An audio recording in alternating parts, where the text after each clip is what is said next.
दोस्तों आदाब नमस्कार, मैं दानिश अली पवार। मेरे YouTube channel prime big news में आपका बहुत स्वागत है।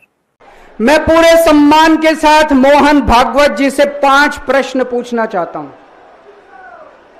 और आपका समर्थन चाहता हूं। अगर मैं कोई गलत प्रश्न पूछूं तो बता देना, और सही प्रश्न पूछूं तो मैं आपसे हाथ खड़ा करवा के पूछूंगा।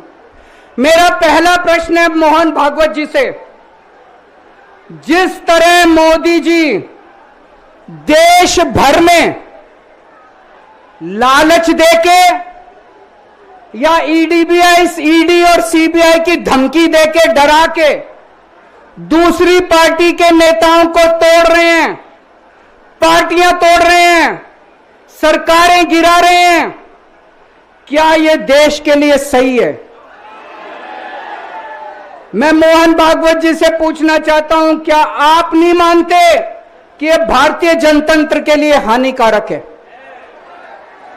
पूछना चाहिए कि नहीं पूछना चाहिए मोहन भागवत जी से? मेरा दूसरा प्रश्न है उनसे। देश भर में सबसे भ्रष्टाचारी नेताओं को मोदी जी ने अपनी पार्टी में शामिल करवा लिया।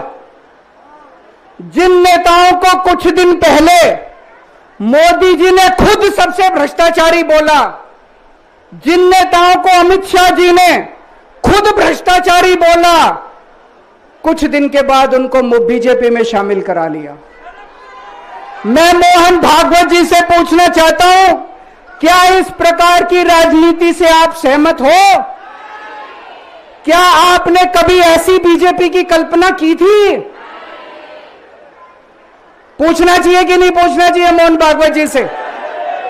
मेरा तीसरा प्रश्न है मोहन भागवत जी से। बीजेपी आरएसएस की कोख से पैदा हुई है कि नहीं है? कहा जाता है यह देखना आरएसएस की जिम्मेदारी है कि बीजेपी पथभ्रष्ट ना हो।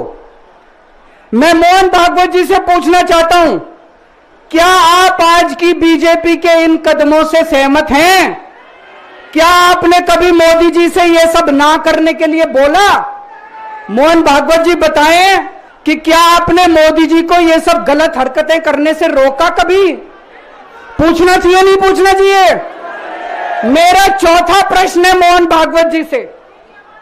जेपी नड्डा जी ने लोकसभा चुनाव के दौरान उन्होंने कहा कि बीजेपी को अब आरएसएस की जरूरत नहीं है। आरएसएस बीजेपी की मां समान है कि नहीं है?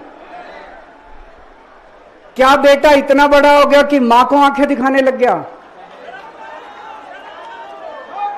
क्या बेटा इतना बड़ा हो गया कि आज मां को आंखें दिखाने लग गया? जिस बेटे को पाल पोस के बड़ा किया, जिस बेटे को प्रधानमंत्री बनाया, आज वो बेटा पलट के मां को अपनी आंखें दिखा रहा है। मातृतुल्य संस्था आरएसएस, आज वो बेटा अपनी मातृतुल्य संस्था को आंखें दिखा रहा है। मैं मोहन भागवत जी से पूछना चाहता हूं, जब नड्डा जी ने ये कहा तो आपके दिल पे क्या गुजरी, आप जरा बताइए इस देश को। क्या आपको दुख नहीं हुआ? मैं आरएसएस के हर कार्यकर्ता से पूछना चाहता हूं, जब नड्डा जी ने कहा कि हमें आरएसएस की जरूरत नहीं है, क्या आरएसएस के हर कार्यकर्ता को दुख नहीं हुआ? मेरा पांचवा प्रश्न मोहन भागवत जी से मैं कहना चाहता हूं, आप ही लोगों ने मिलकर कानून बनाया था कि 75 साल के होने पे कोई भी व्यक्ति रिटायर होगा।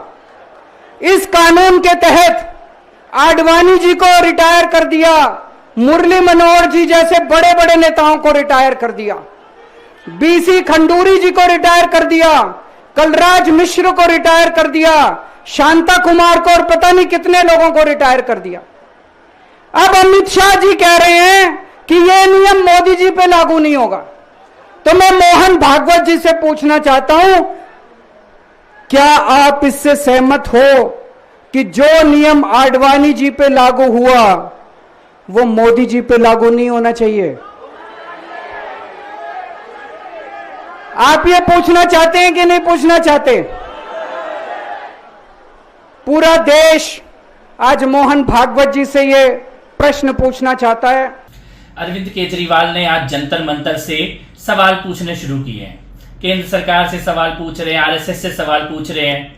मैं ये कहना चाहता हूं कि केजरीवाल जी, सवाल पूछने का टाइम खत्म, अब टाइम है जवाब देने का। 10 साल आप दिल्ली के मुख्यमंत्री थे, सुप्रीम कोर्ट का डंडा खाने के बाद आपको कुर्सी छोड़नी पड़ी। अब जनता को जवाब दीजिए, हिसाब दीजिए। ये सवाल करके इधर उधर ध्यान भटका के पतली गली से भागने की कोशिश मत कीजिए। 10 साल में आपने कौन सा वादा पूरा किया? स्वराज के वादे का क्या हुआ? जन लोकपाल के वादे का क्या हुआ? 20 लाख नौकरियों के वादे का क्या हुआ? सार्वजनिक स्थानों पे वाईफाई के वादे का क्या हुआ? अथॉराइज कॉलोनियों को पक्की करने के वादे का क्या हुआ? कच्चे कर्मचारियों को पक्की नौकरी देने के वादे का क्या हुआ? यमुना की सफाई के वादे का क्या हुआ? क्लीन हवा के वादे का क्या हुआ? 70 वादे किए थे, सारे झूठे निकले। अब आप सवाल पूछने का हक खो चुके हैं। जनता के बीच में आए हैं तो जनता को हिसाब दीजिए, जनता को जवाब दीजिए। सवाल अब आपसे पूछे जाएंगे। 10 साल आपने कोई काम क्यों नहीं किया? भ्रष्टाचार क्यों किया? घोटाले क्यों किए? कमीशन खोरी क्यों की? क्यों आपने कहा था घर नहीं लूंगा, इतने बड़े महल के अंदर घुस गए, अब आखिरी 3 महीने के लिए आप घर छोड़ रहे हैं, गाड़ी छोड़ रहे हैं? 10 साल आप महलों में रहे हैं मुख्यमंत्री के नाम पर। सवाल आपसे पूछे जाएंगे, जवाब आपको देना पड़ेगा। अगर आपको हमारी ये वीडियो पसंद आई हो तो उसको लाइक करें, सब्सक्राइब करें और बेल आइकन दबाना ना भूलें। देश और दुनिया की ताज़ी जानकारी के लिए देखते रहें हमारा YouTube channel prime big news. धन्यवाद।